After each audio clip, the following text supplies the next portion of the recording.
sont partout. Allons à la plage, monsieur Renard. Vamos a la playa, señor Zorro.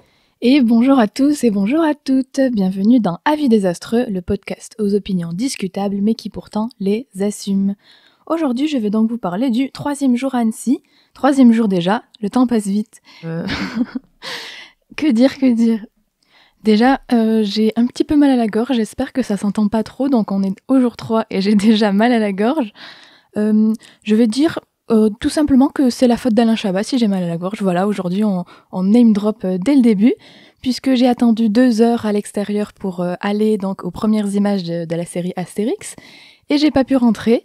Donc voilà, on va dire que c'est sa faute. En plus, je l'ai vu de loin, il est en train de fumer sa clope avant la séance. Donc voilà, je peux tout simplement dire, si j'ai mal à la gorge aujourd'hui, et si j'ai un petit peu la voix grave, c'est à la faute d'Alain Chabat. Et donc c'est ça qui est chouette avec le festival, c'est que y a des célébrités, quoi. C'est un peu le festival de Cannes. Et aujourd'hui, donc, je vais continuer dans cette lancée en vous parlant de trois séances, dont une qui est une avant-première, et donc où il y a aussi donc des gens connus, on va dire. J'ai dit avant-première, mais je me suis un peu emballée. C'est les premières images du Robot Sauvage, le prochain film de DreamWorks, auquel j'ai pu assister à cette séance. Ensuite, je vais vous parler d'une séance de court-métrage, à nouveau. À Annecy, on adore les courts-métrages, je pense que vous en aurez un petit peu dans tous les épisodes. Et donc là, c'est la séance de compétition officielle numéro 2. Et enfin, je terminerai avec un film dont Robin vous a déjà parlé, et je vais remettre une petite couche parce que vraiment, il est chouette, c'est le film Flow. Et donc, je vais commencer directement par j'allais redire avant-première, mais non, ces premières images, en fait, qui ont été dévoilées du film Le Robot Sauvage, réalisé par Chris Sanders. Donc, Chris Sanders, c'est notamment le co-réalisateur de Lilo et Stitch, de Dragon, de The Croods. Donc voilà, si vous touchez un petit peu à l'animation, ou même si vous vous souvenez des films que vous avez vus dans votre enfance, il en a réalisé pas mal. Et donc il était là pour présenter les premières images de ce prochain film qui va sortir en octobre. Il y a déjà plusieurs trailers du film qui sont sortis, donc je pense pas dévoiler énormément de choses sur l'histoire, mais globalement donc c'est l'histoire d'un robot qui va être naufragé sur une île où il n'y a pas d'humains, mais où il y a des animaux. Et sur cette île, donc, il va adopter un petit oisillon, une bébé oie. Je vais pas dévoiler beaucoup plus sur l'histoire, mais c'est vraiment l'histoire d'un robot qui va devoir, qui est en fait là pour aider les gens, mais qui va devoir un peu dépasser sa programmation, puisqu'il va se retrouver dans un environnement qu'il ne connaît pas, et qui va devoir endosser également un rôle qui n'est pas programmé pour, c'est-à-dire le rôle de parent pour ce petit oiseau. C'était une super séance, il y avait une ambiance de fou, tout le monde applaudissait toutes les 30 secondes, c'était vraiment une super énergie. Ce qu'ils ont dit également dans cette séance qui était assez chouette, c'était le fait que avec ce film, ils ont voulu en fait étendre le style d'animation qu'ils avaient commencé à développer dans le dernier film de DreamWorks, le dernier chapeauté.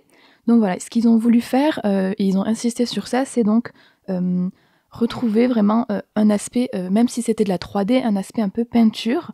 Donc vu que ça se passe dans une forêt, leur première référence, ils parlaient de la forêt de Bambi ou celle de Totoro, c'est-à-dire cette époque où vraiment c'était des dessins, des décors peints.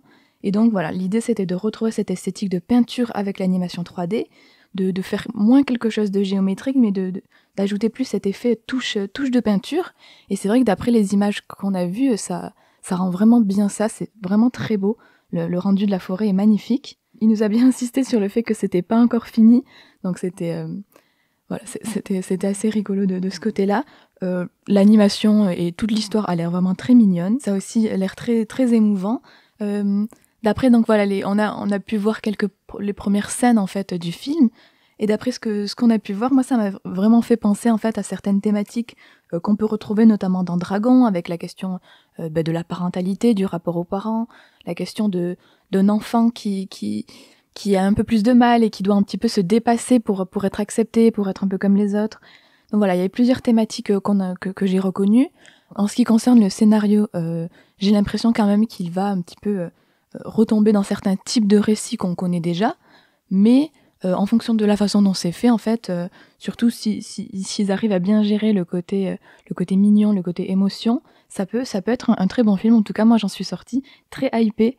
Donc voilà, le Robot Sauvage, ça sort en octobre. À présent, je vais vous parler donc d'une séance de court-métrage qui est donc la la compétition officielle numéro 2. Dans cette séance, donc mes films que j'ai préférés, les courts-métrages que j'ai préférés, ça a été d'abord un film qui s'appelle Peut-être des éléphants, réalisé par Toril Kov. Et donc ce film parle de la dynamique en fait d'une famille, notamment en fait donc de 3 adolescentes et de leurs parents, et en particulier donc de leur mère qui souffre en fait assez régulièrement de la routine et qui de temps en temps en fait pousse sa famille à faire de grands changements dans leur vie, et notamment un moment elle les pousse en fait à déménager à Nairobi.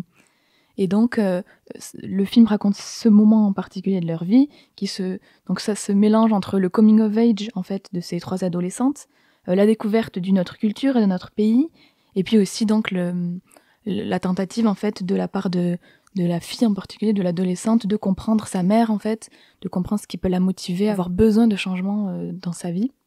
Et c'est un film qui est très joli et qui j'ai bien apprécié parce que il était pas du tout cliché, pas du tout stéréotypé, au contraire on voyait que c'était quelque chose qui était assez intime pour la réalisatrice, et c'était très très bien fait. Ensuite un autre film que j'ai apprécié, celui-ci s'appelait Flower Show de Eli Vuorinen. Ça va être assez difficile d'en parler parce que en fait, il n'était pas du tout linéaire dans la façon dont il racontait son histoire, tout simplement.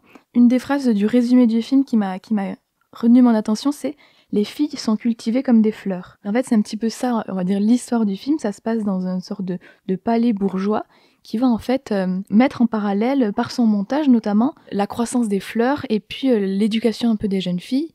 Donc c'est comme je disais, c'est pas du tout linéaire, c'est difficile de créer même dans mes souvenirs en fait une histoire de ce qui s'est passé dans ce film, mais ce que j'ai beaucoup aimé c'était l'inventivité en fait qu'il y avait dans le montage et la façon dont plein d'images assez disparates tout ce qui pouvait se passer en fait à l'intérieur de ce palais pouvait être mises en parallèle. Voilà, le moment où on coupait les fleurs, le moment où on coupait les cheveux de la fille, c'était ce type d'image, ce type de rythme qui faisait quelque chose voilà d'assez hypnotisant, on va dire. Voilà, ça c'est un film assez original qui vaut le détour selon moi. Et enfin, un autre film que j'ai trouvé très sympathique, il s'appelait Circle de Yumi Jung. Et donc voilà, pour ce film, il est très court et le pitch est très simple et totalement absurde puisque c'est l'histoire d'une petite fille qui va dessiner un cercle au sol, et puis après tout le reste du film, ça va être des passants qui décident tout simplement d'entrer dans le cercle et de s'y entasser. Donc en fait, sur je sais pas, 5-10 minutes, on va avoir juste des personnages qui viennent et qui s'entassent dans ce cercle jusqu'à ce que la petite fille efface le cercle et que ces passants sortent du cercle. Donc c'est très simple, c'est absurde tout simplement, mais c'était juste très très bien fait, très drôle et très surprenamment satisfaisant à voir. Donc voilà, un petit court-métrage aussi très très chouette. Et à présent, donc, je vais vous parler d'un long-métrage qui est le film Flow, qui est en compétition officielle, qui est réalisé par Gins Zilbalodis. Et donc ce film était aussi présent à Cannes, Robin l'avait déjà vu et avait déjà dit beaucoup de bonnes choses à son sujet. Et donc moi je vais tout simplement insister là-dessus parce que c'est un film qui est tout simplement adorable en fait. Rapidement, l'histoire, c'est donc l'histoire d'un petit chat qui du jour au lendemain en fait se retrouve au milieu d'un déluge et va devoir survivre en fait sur un bateau. Sur ce bateau, il va y avoir d'autres animaux qui vont le rejoindre, et ça va être l'histoire de ces différents animaux qui essaient de s'entraider pour survivre pendant cet événement qui est donc ce déluge, ce moment où tout est recouvert d'eau. Comme je disais, c'est juste trop mignon, tous les animaux sont trop mignons, ça fait vraiment trop du bien à voir en fait ce type de film. Ce que j'ai particulièrement apprécié, c'est vraiment le fait que les animaux vont agir comme des animaux tout simplement. C'est-à-dire que c'est vrai que c'est parfois un peu rare, notamment dans les films d'animation, de voir des animaux qui ne sont pas anthropomorphisés, qui sont pas, que leur corps n'est pas modifié pour ressembler à celui d'un humain, pour marcher sur 2 pattes ou pour parler par exemple. Il y a pas du tout de ça, c'est tout simplement des animaux qui vont vraiment agir, qui vont avoir des mouvements et des réactions très animales. On va juste en fait un peu projeter sur eux des émotions et peut-être une certaine morale qui est humaine, je pense qu'il est aussi nécessaire pour créer un peu une narration et pour avoir un peu de l'empathie pour eux. Mais à part ça, c'est vraiment des animaux qui interagissent de façon tous assez différente, puisque ils ont des particularités, ils sont tous des animaux différents. Et malgré cela, donc, malgré le fait que ça soit une histoire qui est sans dialogue, et ben ça arrive quand même à transmettre donc beaucoup d'émotions et à nous faire vraiment comprendre toute l'histoire. Donc tout simplement juste avec les mimiques, les bruits, les mouvements et les interactions entre ces différents animaux. C'est un film sur l'entraide, sur le vivre ensemble, et donc ça exploite un type de récit en fait que personnellement j'apprécie beaucoup, qui est celle de la famille choisie, de la famille un peu dysfonctionnelle où on a des individus très différents mais qui décident en fait, qui choisissent de rester ensemble pour s'entraider. Je sais pas si je spoil en fait les animaux qu'il y a, mais juste je vous dis que ce petit groupe d'animaux est juste tellement adorable, ils sont tous trop mignons et ils vont tous très bien ensemble. De plus, le film est vraiment très beau. J'ai beaucoup apprécié en fait surtout tous ces décors submergés que leur bateau en fait va traverser. C'est vraiment j'ai trouvé ça époustouflant comment c'était fait, tous les effets de lumière, tous les jeux de lumière qui vont mettre en valeur ce mélange entre nature, entre bâtiments, avec l'eau qui est submergée, bon bref. C'était vraiment très beau. Et donc à la séance à laquelle j'ai assisté, le réalisateur était présent au début donc pour présenter la séance. Donc oui, j'ai beaucoup apprécié le fait que le réalisateur parle du film comme d'une métaphore en fait de la réalisation du film pour lui.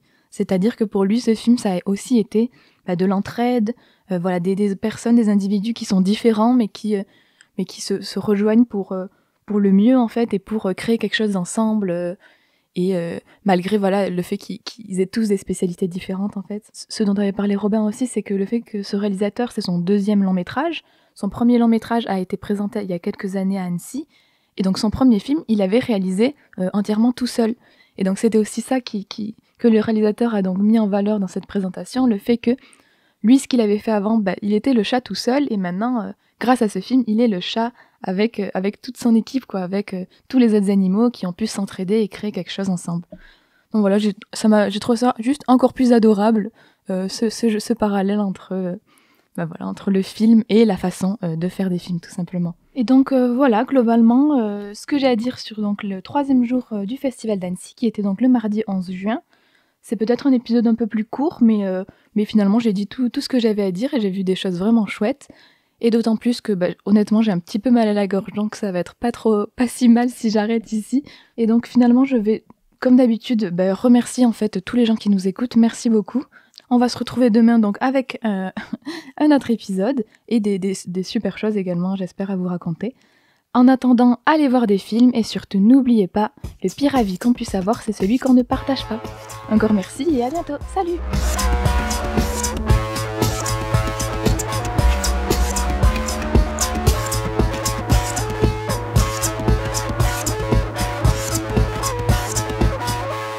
Oh, monde de merde. Ouais, moi aussi j'ai bien envie de le dire, monde de merde.